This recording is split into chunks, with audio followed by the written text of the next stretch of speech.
Bonjour, bonjour, bienvenue dans cette vidéo consacrée aux échelles. Qui dit échelle dit aussi proportionnalité, parce que, et c'est un petit préambule assez important, que ce soit pour l'agrandissement d'une figure ou l'agrandissement d'un objet microscopique ou pour la réduction sur un plan ou sur une maquette ou quoi que ce soit, on va uniquement utiliser des fois et des divisés, des multiplications et des divisions pour calculer mes éléments à mettre à l'échelle. Donc, comme nous l'avons vu dans les vidéos précédentes, ce sont les cas où on doit mettre les choses à l'échelle, ce sont bien des situations de proportionnalité. Donc tu vas me rayer vite fait de ta tête, tous ces plus et tous ces moins. Maintenant que cela est fait, hop, nous allons parler, à proprement parler, de l'échelle, du calcul d'échelle. L'échelle, qu'est-ce que c'est? L'échelle, c'est un rapport entre deux grandeurs.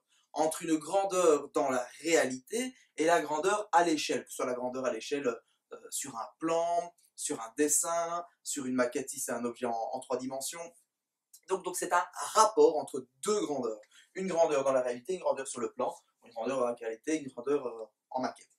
D'accord? Et ces deux grandeurs sont exprimées par un rapport. Un rapport, c'est soit une division donc sous la forme d'une fraction, soit avec un petit slash, soit carrément une division avec les deux points. Donc tu peux observer ces trois types d'écriture. Tu pourras rencontrer ces trois types d'écriture éventuellement au CE1D.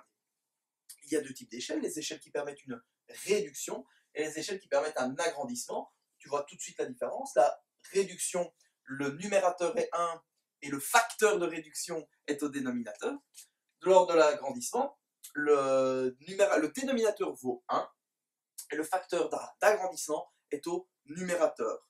Okay, bon, on va voir un petit peu pour chaque cas, plus en détail, ce que représentent ces nombres.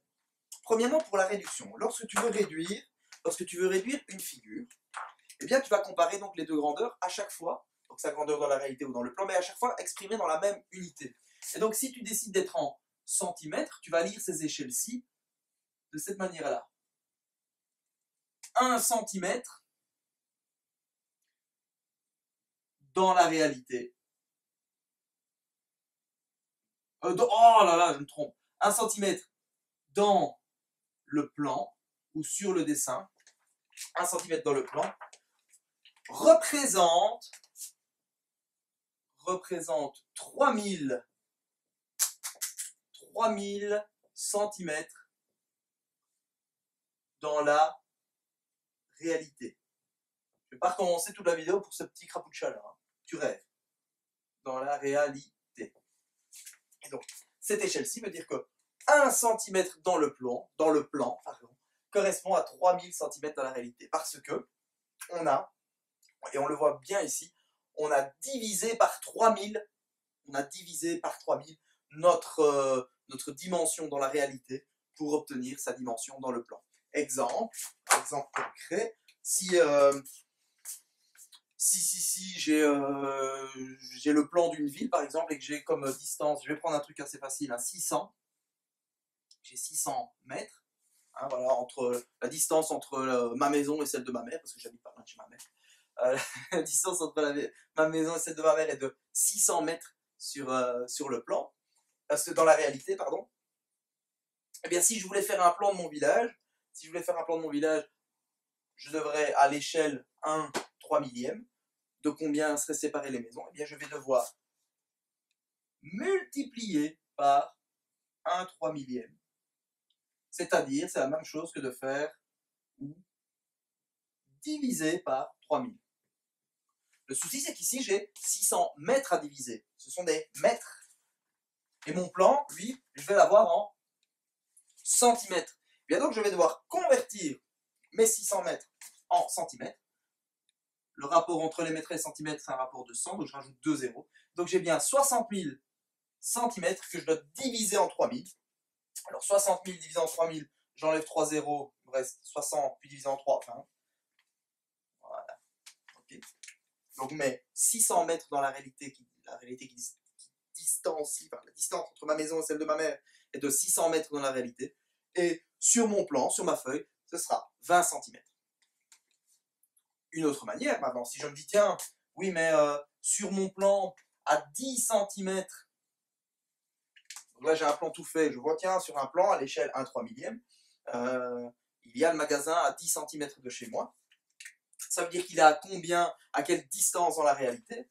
Eh bien là, même chose, je vais faire le calcul inverse. Je ne vais pas faire fois 1/3 millième ou divisé par 3000, mais bien fois 3000. Et 10 cm fois 3000, ça me fait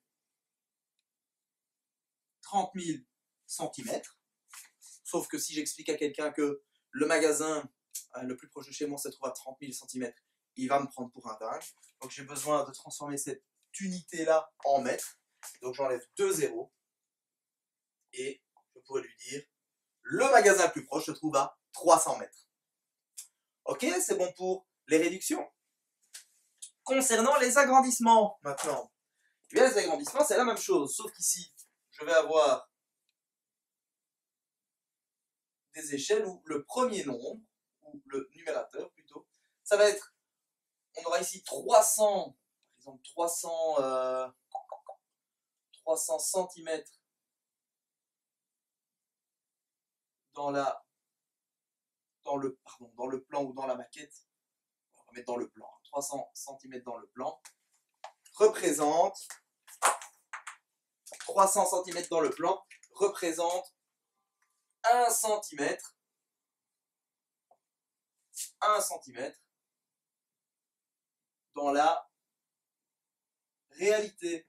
Ça va être utile, par exemple, si je veux construire, admettons que je vais faire peur, j'ai un fils de 4 ans et demi, j'ai envie de lui faire la peur de sa vie, je vais construire une araignée géante, parce que je suis un sadique, et j'ai envie de faire peur à mon gosse.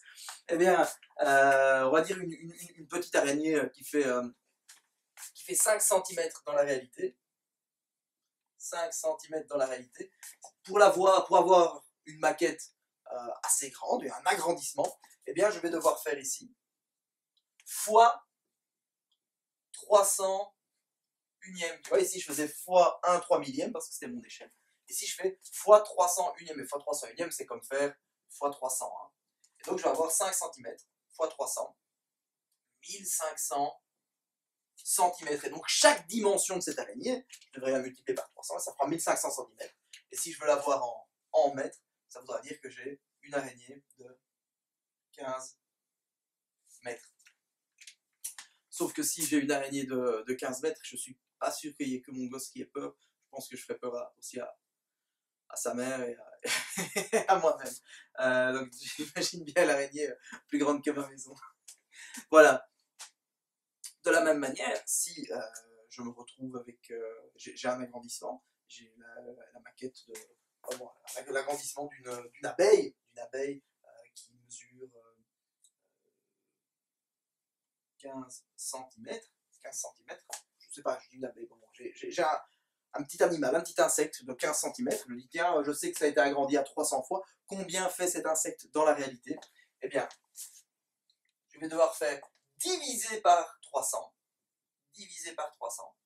or 15 cm divisé par 300, ça ne m'aide pas, je vais plutôt le transformer en millimètres, j'aurai 150 mm divisé en 300, et ça va faire 0,5 mm. Donc ce sera un demi-millimètre. C'est un demi-millimètre, c'est pas une abeille, hein.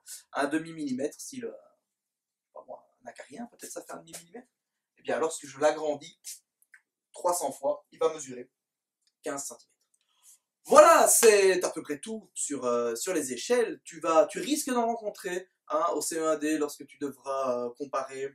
Placer un point sur un plan, on te donnera les distances en mètres. Toi, tu devras les transformer en centimètres pour bien tracer avec les lieux géométriques, comme nous avons vu en géométrie avec la médiatrice, la bisectrice, tout ça. Si tu n'as pas encore pu voir ces vidéos, elles sont très intéressantes. Je te dis à très bientôt pour la suite, et à très bientôt pour la suite.